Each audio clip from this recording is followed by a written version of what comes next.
Welcome back to our channel Info 366. இன்னைக்கு என்ன இன்ஃபர்மேஷனோட நான் உங்களை வந்து சந்திக்கிறேன் அப்படின்னா, மக்களை இந்த புனே மர்டர் கேஸோட ஸ்டார்டிங் பாயிண்ட் என்ன, போலீஸ் இன்வெஸ்டிகேஷன் எந்த அளவுக்கு போயிட்டு இருக்கு, அது எல்லாத்தையுமே நம்ம ரீசன்ட் வீடியோவில் ரொம்ப டீட்டெயிலாக பேசியிருப்போம். ஸோ இதோட நெக்ஸ்ட் லெவல் என்ன அப்படிங்கிறத தான் நம்ம வந்து இன்னைக்கு வீடியோவில் பேச போகிறோம். ஸோ அதனால நீங்கள் ரீசன்ட் வீடியோவை மறக்காம செக் பண்ணி பாருங்க. கேதனோட அப்பா வந்து குடியரசுத் தலைவருக்கு ஒரு இமெயில் லெட்டர் ஒன்று எழுதியிருக்காரு. அதில் என்ன மாதிரியான விஷயங்கள்லாம் இருக்கு, இந்த புனே மர்டர் கேஸில் இப்போ ஷியாவுடைய அண்ணனோட பேர் வந்து அடிக்கடி அடிபடுது, அதுக்கான காரணங்களா என்ன மாதிரியான விஷயங்கள் இருக்கு, பாம்பே நைட் அப்படிங்கிற ஒரு ஹேஷ்டேக் வேற ட்ரெண்டிங்ல போயிட்டு இருக்கு, அங்க என்ன மாதிரியான விஷயங்கள்லாம் நடந்திருக்கு, இதை பத்தி தான் இன்னைக்கு இந்த வீடியோல ரொம்ப டீட்டெயிலா பேச போறோம். ஸோ வீடியோவை ஸ்கிப் பண்ணாம ஃபுல்லா பாருங்க. இந்த புனே மர்டர் கேஸ் வந்துட்டு ஒவ்வொரு நாளுமே அதோட அப்டேட் அப்படிங்கிறது நாளுக்கு நாள் வந்து அதிகமாயிட்டே இருக்கு அப்படின்னு தான் வந்து சொல்லணும். ஏன்னா அதோட இன்வெஸ்டிகேஷன் அப்படிங்கிறத ஒவ்வொரு நாளுமே வந்து தீவிரப்படுத்திட்டு தான் இருக்காங்க. இப்போ இந்த கேஸை பார்த்தீங்கன்னா போலீஸ் கஸ்டடியில இருந்து இப்போ வந்து நீதிமன்றத்தோட கஸ்டடிக்கு போயிருச்சு.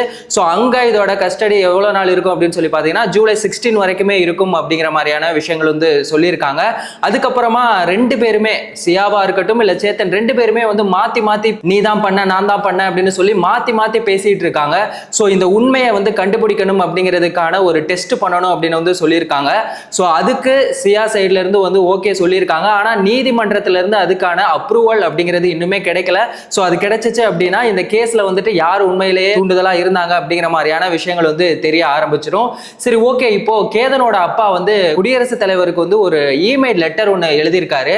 அது வந்து ரொம்பவே ஷாக்கிங்கான ஒரு விஷயமா இருக்கு. அதுல அவர் சொல்லியிருக்க விஷயம் என்ன அப்படின்னு சொல்லி பார்த்தோம்னா, கேதன் இறந்து வந்து 20 நாள் ஆச்சு, அதுக்குள்ள வந்துட்டு அவருடைய அப்பா வந்து இழந்துட்டேன், இந்த மாதிரி குடும்பத்துல 2 முக்கியமான பேரை வந்துட்டு இழந்துட்டோம், அது உண்மையிலே எங்க குடும்பத்துக்கு ரொம்ப பெரிய ஒரு சோதனையா இருக்கு, நாங்க எங்க குடும்பமே வந்துட்டு ரொம்பவே சோகத்துல இருக்கு அப்படிங்கிற மாதிரியான விஷயங்கள் இருக்கு. அது மட்டும் இல்லாம நான் வந்து இந்த கடிதத்தை வந்து உங்களுக்கு ஒரு தொழிலதிபரா எழுதல, மகனை இழந்த ஒரு தந்தையா எழுதுறேன். எங்க போலீஸ் ஸ்டேஷன் எல்லாம் பாத்தீங்கன்னா நார்மலா நிறைய கேஸ் வந்து சால்வ் பண்ணாம அதோட ஃபைல் மட்டும் தான் இருக்கும். அந்த மாதிரி இந்த ஒரு ஃபைல் இல்லாம இதுக்கான ஆக்ஷன் அப்படிங்கிறத நீங்க வந்து உடனே எடுக்கணும், இதை வந்துட்டு விரைவு நீதிமன்றத்துக்கு மாத்தணும் அப்படிங்கிற மாதிரியான ஒரு கோரிக்கையுமே அவர் வந்து சொல்லியிருக்காரு. நார்மலா இப்போ ஒரு கேஸ் இருக்கு அப்படின்னு வைங்களேன், அது வந்துட்டு வாய்தா மேல வாய்தாவா போட்டு இழுத்தடிச்சுட்டே இருப்பாங்க, கடைசி வரைக்கும் அதுல ஜஸ்டிஸ் அப்படிங்கிறதே வந்துட்டு அந்த கேஸுக்கு கிடைக்காம போயிடும். அந்த மாதிரி எதுவுமே இல்லாம இந்த விரைவு நீதிமன்றம் அப்படிங்கிறதுல என்ன ஒரு ஸ்பெஷல் அப்படின்னு சொல்லி பார்த்தோம்னா, இந்த கேஸ் வந்து டெய்லியுமே டே பை டே வந்து இந்த கேஸ் வந்து நடக்கும். ஒரு சில மாசங்கள்ல இந்த கேஸுக்கான முடிவு அப்படிங்கிறது தெரிஞ்சிடணும் அப்படிங்கிற மாதிரியான விஷயங்கள் தான் வந்து இதுல இருக்கு. இன்னொரு விஷயம், இந்த விரைவு நீதிமன்றத்துல என்ன ஒரு இருக்கு அப்படின்னு சொல்லி பார்த்தோம்னா, இப்போ நார்மலா ஒரு கேஸ் இருக்கு அப்படின்னா அதுல வந்து ஜாமீன் மூலமா தப்பு செஞ்சவங்க வெளியே வர்றதுக்கான வாய்ப்புகள் இருக்கு. ஸோ அந்த மாதிரி இந்த விரைவு நீதிமன்றத்துல நடக்காது. ஸோ அது வந்து ரொம்பவே பெனிஃபிட்டா இருக்கும், தப்பு செஞ்சவங்களுக்கு உடனடியா தண்டனை கிடைக்கும் அப்படிங்கிறதுக்காக தான் இந்த ஒரு விஷயம் வந்து போயிட்டு இருக்கு. கேத்தனோட குடும்பம் வந்து, கேத்தனா இருக்கட்டும் அவர்களுடைய தாத்தா, 2 பேரையுமே இழந்து ரொம்பவே தவிச்சுக்கிட்டு இருக்காங்க. ஆனா இன்னொரு பக்கம் சியாவோட குடும்பம் வந்துட்டு ரொம்பவே கொண்டாட்டமா குதூகலமா இருக்காங்க அப்படின்னு சொல்லி சோசியல் மீடியால ஒரு விஷயம் வந்து ட்ரெண்ட் ஆயிட்டு இருக்கு. சியாவுடைய அண்ணன் வந்து ஷாகில் கோயல், அவரோட பேர் வந்து இந்த போலீஸ் இன்வெஸ்டிகேஷன்ல ரொம்பவே அடிபட்டு இருக்கு. இவரையுமே என்ன பண்ணிருக்காங்கன்னா சந்தேகத்தின் பேர்ல போலீஸ் வந்து விசாரிச்சிருக்காங்க. இந்த விசாரணை பாத்தீங்கன்னா 10 மணி நேரமா நடந்திருக்கு. அதுல அவர் சொன்னது என்ன அப்படின்னு சொல்லி பார்த்தோம்னா, சியா வந்து என்கிட்ட சொன்னது என்னன்னா, நான் இதுக்கப்புறமா சேத்தனோட வந்து பேச மாட்டேன், கேதனை தான் வந்து மேரேஜ் பண்ணிக்கிறேன் அப்படின்னு சொல்லி யாருக்கிட்ட, அவங்க அண்ணா கிட்ட வந்து சத்தியமெல்லாம் வந்து பண்ணியிருக்காங்க.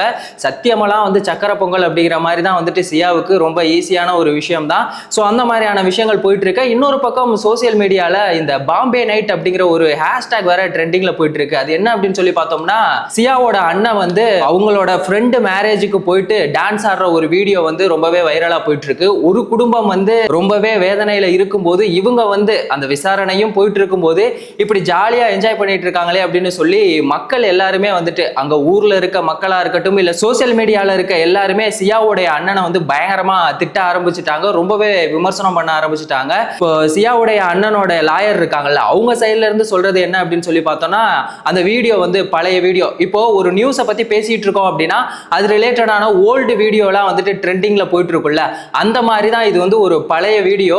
அந்த மேரேஜ் ஃபங்க்ஷன் நடக்கும்போது வந்து சியாவுடைய அண்ணன் வந்து அங்க கிடையாது, அவர் வந்து புனேல அவங்க கடையில தான் இருந்தாங்க அப்படிங்கிற மாதிரியான விஷயங்கள் வந்து அவங்களுடைய லாயர் சைட்ல இருந்து இப்போ சொல்லியிருக்காங்க.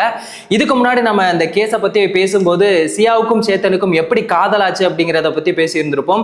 சியா வந்துட்டு ஒரு பேக்கரி வந்து சொந்தமா வச்சிருக்காங்க, சேத்தன் வந்து மளிகை கடையில வந்து இருந்தாங்க. இப்போ பேக்கரிக்கு தேவையான அந்த மளிகை பொருள் எல்லாமே வாங்க போகும்போது தான் வந்து அவங்களுக்குள்ள இந்த காதல் வந்துச்சு அப்படிங்கிற ஒரு விஷயம் வந்துட்டு போயிட்டு இருந்தது. ஆனா உண்மையிலேயே அப்படி கிடையாது. சியாவுடைய அண்ணனான ஷாகில் கோயல் அவர் மூலமா தான் இவங்க ரெண்டு பேருக்குள்ளயுமே பழக்கம் அப்படிங்கிறது ஏற்பட்டிருக்கு. சியாவுடைய அண்ணனா இருக்கட்டும் இல்ல சேத்தன், ரெண்டு பேருக்குமே கிரிக்கெட்ல வந்துட்டு ரொம்பவே இன்ட்ரெஸ்ட். ரெண்டு பேருமே வந்து ஒன்னா கிரிக்கெட் விளையாடி இருக்காங்க. அது மட்டும் இல்லாம 2024ல லோக்கல் டோர்னமெண்ட் மேட்ச் வந்து நடந்திருக்கு. அதுல ரெண்டு பேருக்குமே வந்து ரொம்பவே நெருக்கமா பழக ஆரம்பிச்சிருக்காங்க. சியா என்ன பண்ணிருக்காங்கன்னா, அவங்க அண்ணன் மேட்ச் விளையாடுறத பாக்குறதுக்காக அடிக்கடி கிரவுண்டுக்கு போகும்போது அங்க சேத்தனோட பேசி பழகுன மாதிரியான விஷயங்கள் வந்து நடந்திருக்கு.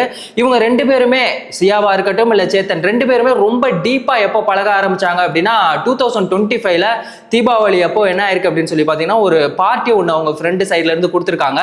அப்பதான் இவங்க ரெண்டு பேருமே வந்துட்டு போன் கால் பேசுறது மூலமா அடுத்த லெவலுக்கு அவங்க லவ் வந்து டெவலப் பண்ணிருக்காங்க. போலீஸோட இன்வெஸ்டிகேஷன்ல பாத்தீங்கன்னா இந்த போன் கால் இவங்க பேசினதுக்கான அந்த ரெக்கார்டு அது எல்லாத்தையுமே எடுத்து சொல்லியிருக்காங்க. அது கேட்கறதுக்கே ரொம்பவே ஷாக்கிங்கா இருக்கு. நமக்கெல்லாம் வந்துட்டு சாப்பிட்டியா என்ன பண்ற, அதுக்கடுத்து என்ன பேசுறதுனே தெரியாது. ஆனா இவங்க பாத்தீங்கன்னா ஒரு நாளைக்கே 8ல இருந்து 10 டைம் பேசியிருக்காங்க. ஒரு நாளைக்கே பாத்தீங்கன்னா 3 மணி நேரத்துல இருந்து 4 மணி நேரம் பேசியிருக்காங்க.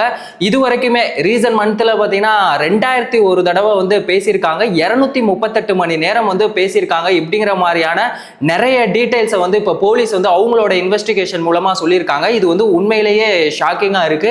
இந்த மாதிரியான விஷயங்கள் தான் இப்போ புனே மர்டர் கேஸ்ல வந்துட்டு நாளுக்கு நாள் அதோட விசாரணை அப்படிங்கிறது ரொம்பவே அதிகமா போயிட்டு இருக்கு அப்படின்னு தான் வந்து சொல்லணும்.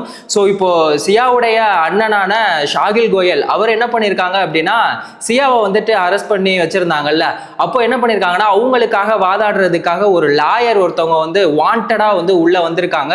ஸோ அவங்க வந்துட்டு இவங்களோட ஃபேமிலி வக்கீல் இல்லை அப்படின்னு சொல்லி இப்போ சியாவுடைய அண்ணனுக்கும் அந்த லாயருக்கும் இடையிலுமே பார்த்தீங்கன்னா பயங்கரமான ஒரு மோதல் அப்படிங்கிறது போயிட்டு இருந்திருக்கு. அந்த லாயருமே இப்போ என்ன சொல்லியிருக்காங்க அப்படின்னா, என் மேல வந்துட்டு நீங்க தப்பா ஒரு விஷயம் வந்துட்டு பேசுறீங்க, என்னோட பேரை கெடுக்கணும்னே பண்றீங்க, என்னோட தொழிலையே வந்து அசிங்கப்படுத்துறீங்க அப்படின்னு சொல்லி சியாவோட அண்ணன் மேல வந்து ஒரு 10 கோடிக்கு நஷ்ட ஈடு வழக்கு கேட்டு அவங்க ஒரு சைடு வந்து கேஸ் போட்டுட்டு இருக்காங்க.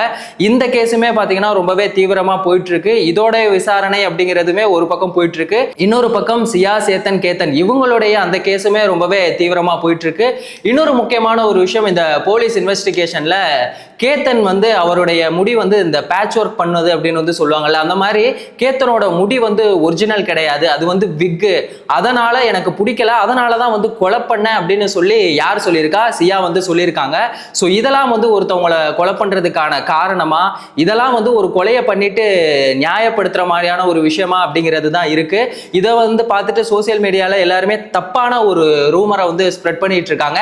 ஆக்சுவலி கேத்தனுக்கு வந்து விக் இருக்கு அப்படிங்கிறத சியாவோட ஃபேமிலிக்கு ஆல்ரெடியே வந்து இன்ஃபார்ம் பண்ணிட்டாங்க.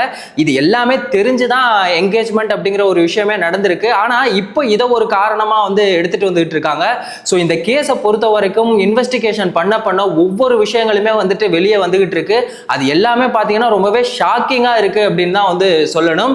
ஸோ கேத்தனுடைய அப்பா வந்து குடியரசுத் தலைவருக்கு ஒரு இமெயில் லெட்டர் எழுதினதை பத்தி நீங்க என்ன நினைக்கிறீங்க? சியாவுடைய அண்ணன் அவர் மூலமா தான் வந்து இவங்க ரெண்டு பேருக்குள்ளேயுமே இந்த பழக்கம் அப்படிங்கிறது வந்து ஏற்பட்டிருக்கு. ஸோ இதை பத்தின உங்களோட ஒப்பீனியன் என்ன? இதை மறக்காம கமெண்ட் செக்ஷன்ல சொல்லுங்க. இதோட அப்டேட்டை வந்து நீங்க கண்டினியூவா தெரிஞ்சுக்கணும் அப்படின்னா நம்ம சேனலை மறக்காம சப்ஸ்கிரைப் பண்ணுங்க, உங்க ஃப்ரெண்ட்ஸுக்கும் ஷேர் பண்ணி சப்போர்ட் பண்ணுங்க. இந்த மாதிரி எந்த ஒரு இன்ஃபர்மேஷனா இருந்தாலும் அதை வந்து 10 நிமிஷத்துல ரொம்ப ஈஸியா டீடைலா தெரிஞ்சுக்கணும் அப்படின்னா நம்ம சேனலை மறக்காம சப்ஸ்கிரைப் பண்ணுங்க. வேறொரு வீடியோல வேறொரு இன்ஃபர்மேஷன்ல நம்ம திரும்பவும் சந்திக்கலாம்.